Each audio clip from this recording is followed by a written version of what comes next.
लूका 15 में आप पढ़ेंगे उड़ाऊ पुत्र के बारे में कि एक व्यक्ति के कितने थे, एक मनुष्य के 2 बेटे थे और दोनों अपने पिता से प्रेम करते थे। और एक दिन अपना जो उसका एक बेटा था उसने कहा अपने पिता से कि जो भी संपत्ति है उनमें से जो मेरा हिस्सा बनता है उसे मुझे दे दो। संपत्ति में जो आपके पास जो संपत्ति है, आपके पिता के पास जो प्रॉपर्टी है, वो उस प्रॉपर्टी से क्या मांग रहा है कि मेरा जो हिस्से में आता है, चाहे वो दुकान आए, चाहे वो प्लॉट आए, आधा घर आए, जो भी आए, बच्चे को बाहर ले जाओ प्लीज, बाहर घुमा के लाओ, कि जो मेरे हिस्से में आता उसे तू मुझे दे।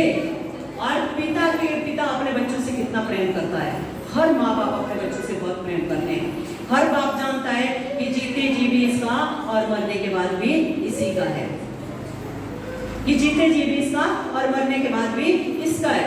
इसलिए पिता को कोई टेंशन नहीं है। पिता ने क्या किया, जो उसके हिस्से में आता था और उसको वो दे दिया।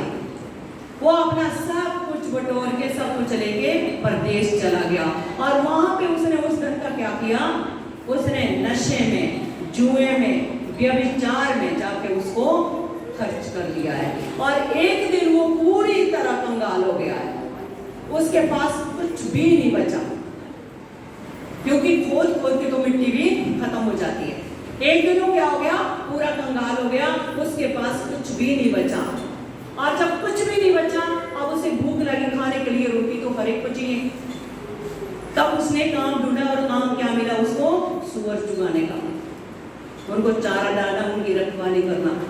तो बाइबल में लिखा है कि जब उसे भूख लगती थी, उसे इतना भोजन नहीं मिलता था कि वो पेट भरे, तो वो क्या लिखा था, जो सुअरों को डालते थे खाने को, उसी में से वो खाता था। और एक दिन जब उसकी बुद्धि खुली और पाप से जो पाप करता था थोड़ा सा जागा और उसने अपना थोड़ा सा दिमाग उसका खुला, उस नशे से बाहर आया, जो शैतान था उसके अंदर से निकला, तो उसे अपने पिता की याद आई। क्या याद आई कि मेरे पिता के यहाँ जो नौकर है उनको जितना पेट भरने के लिए भोजन चाहिए, कह रहे उससे अधिक मिलता है उनको। कि अगर भूख 8 रोटी की है, 4 रोटी की है, तो उन्हें 10 रोटी मिलती है। और मैं यहाँ भूखे मर रहा हूँ, लेकिन क्या खा रहा हूँ, जो सुअरों को फलियां डाली जाती है वो मैं खा रहा हूँ। तो उसे अपने पिता की याद आई और उसने निर्णय लिया।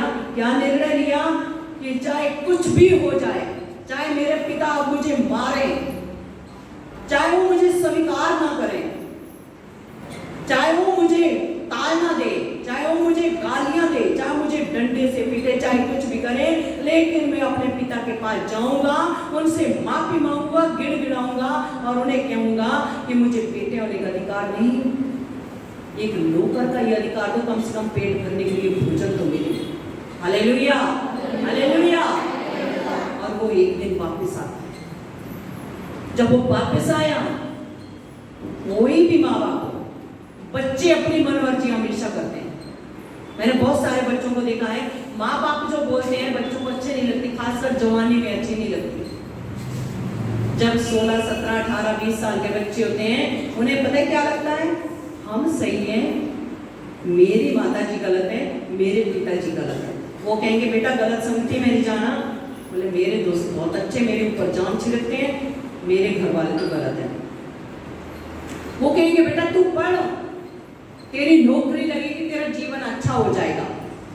और बच्चे को क्या लगता है, जहाँ मेरे खेलने कूदने के दिन है, ऐश करने के दिन है, मैं किताबी कीड़ा बन के थोड़ी रह जाऊंगा, देखा जाएगी कल दिन क्या होगा। तो बहुत सारे बच्चे अपनी मनमानी करते हैं और बाद में उड़ाऊ पुत्र के समान हो जाते हैं। कैसे, कंगाल। माँ बाप तो देखिए सर्वदा प्रेम करते हैं, चाहे आप गलत काम करें, जेल में चले जाएं, तब भी बेल के लिए माँ बाप कचहरी में खड़े रहते हैं। बेटा चाहे कितना घिनौने काम क्यों ना करे, माँ बाप कभी नहीं मुकरेंगे कि ये मेरा बेटा नहीं है।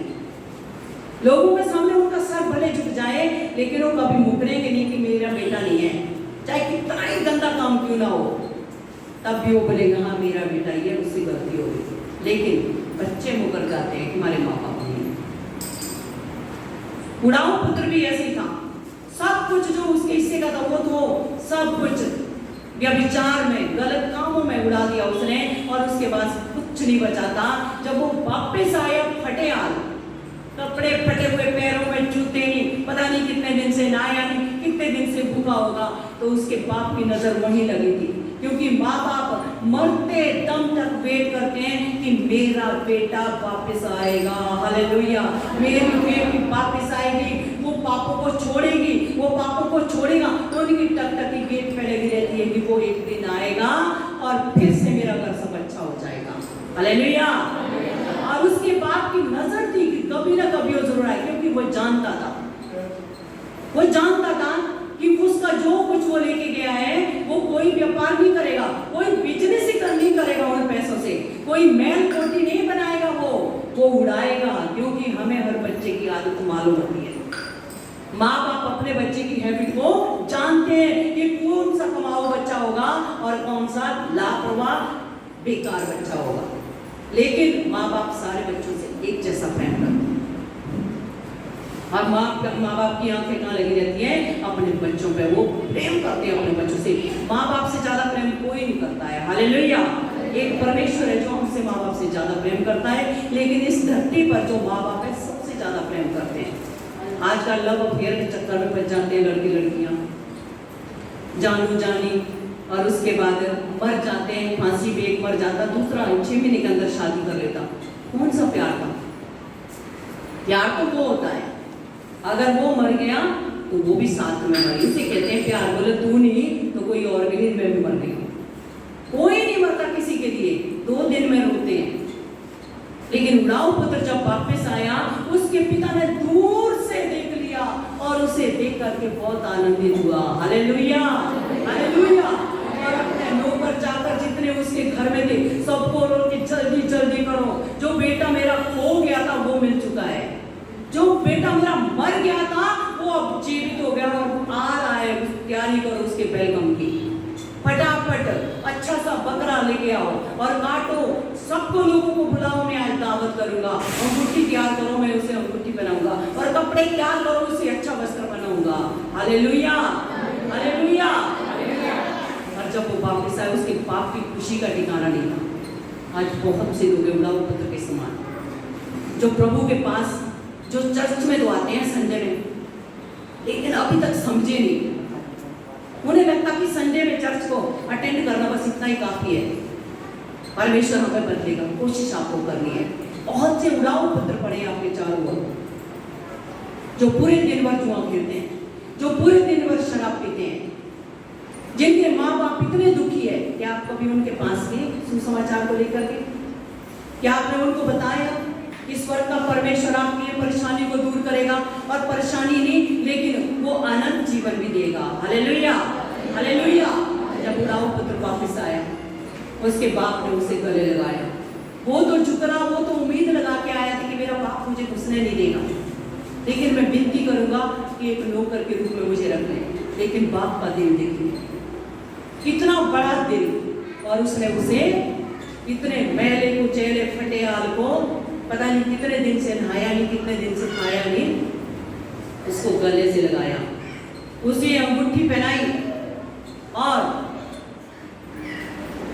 उसका स्वागत किया, नया वस्त्र बनाया और दावत की। जो उसका बेटा था, जो उसका दूसरा बेटा था, जब उसने देखा कि घर में क्या हो रहा, क्योंकि वो खेत से आया था, उसने देखा ये कैसी हलचल मच रही है, तो लोगों ने बताया तेरा भाई जो चला गया था सब कुछ लेके वो वापस आ गया है। उसको बहुत गुस्सा आई। उसने बोला पिताजी मुझे आपसे अभी बात करनी है, मैं जिंदगी भर आपके साथ रहा, आपका कहना मानता रहा, और जो धन संपत्ति मेरे हिस्से में आई थी वो भी सब ऐसी के वैसी, मैंने कुछ नहीं बेचा, एक सुई तक नहीं बेची, फिर भी आपने कभी मेरे लिए ऐसा आनंद नहीं बनाया, मेरे लिए तो कभी आपने मुर्गे का बच्चा भी नहीं काटा, और इसके लिए आप इतना अच्छे अच्छे बकरे और ये सब काट रहे हैं, मैं आपसे बात नहीं करूंगा। तो परमेश्वर ने क्या बोला, ये बेटे नाराज मत हो, तू तो सर्वदा मेरे साथ था और तू हमेशा मेरे साथ था, तेरे लिए तो मैं आनंदित हूँ, लेकिन ये मर गया था अब ये जीवित हुआ है, हालेलुया। ये खो गया था आज ये मिल गया है। परमेश्वर ही कह रहे, यीशु मसीह कह रहे कि वो 99 ऐसी भेड़ों को छोड़ के जो भेड़शाला में उस एक को ढूंढने जाता है जो खो जाती है।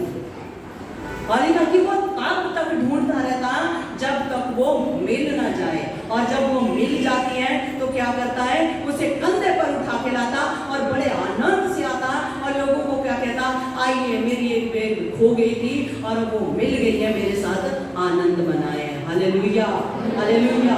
आप बचे हुए, आप बचे हुए, हम बचे हुए, लेकिन एक भीड़ अभी भी भटक रही है। बहुत से उड़ाऊ पुत्र आपके दाएं बाएं घूम रहे हैं। जब हम उनको सुसमाचार सुनाएंगे, वो प्रभु के पास आएंगे। परमेश्वर को इतनी खुशी हमसे नहीं होती है।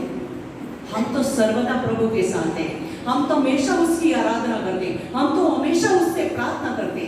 लेकिन जब आपका बेटा जो कभी चर्च नहीं आता, जब आपका भाई जो कभी चर्च नहीं आता, बाइबल नहीं पढ़ता, विश्वास नहीं करता, जब वो चर्च आएगा, वो यीशु के पास आएगा और उसे स्वीकार करेगा, उस दिन परमेश्वर इतना आनंद बनाएगा स्वर्ग में कि स्वर्गदूत उसके साथ नाचेंगे। Hallelujah, hallelujah. इतना आनंद तो हमारे लिए नहीं होता, क्योंकि हम तो बच्चे हुए हैं। यूहन्ना 5:24 में कहा है, जो मेरा वचन सुनकर मेरे भेजने वाले पर विश्वास करता है, अनंत जीवन उसी का है। हालेलुया। क्या लिखा है? अनंत जीवन उसी का है, क्योंकि वो जीवन में प्रवेश कर चुका है, उस पर दंड की आज्ञा नहीं है। अब हम अनंत जीवन में प्रवेश कर चुके हैं। प्रभु ने हमें वो अनंत जीवन दे दिया है। उसे कैसे संभालना, ये आपके ऊपर डिपेंड है। अगर आप बुराई में, पाप में गिरोगे, आप अनंत जीवन को खो दोगे। अगर आप परमेश्वर की पवित्रता में निरंतर उसकी संगति में, उसके वचन, उसकी आराधना प्रार्थना में बढ़ते जाएंगे, अनंत जीवन आपके पास है। हालेलुया।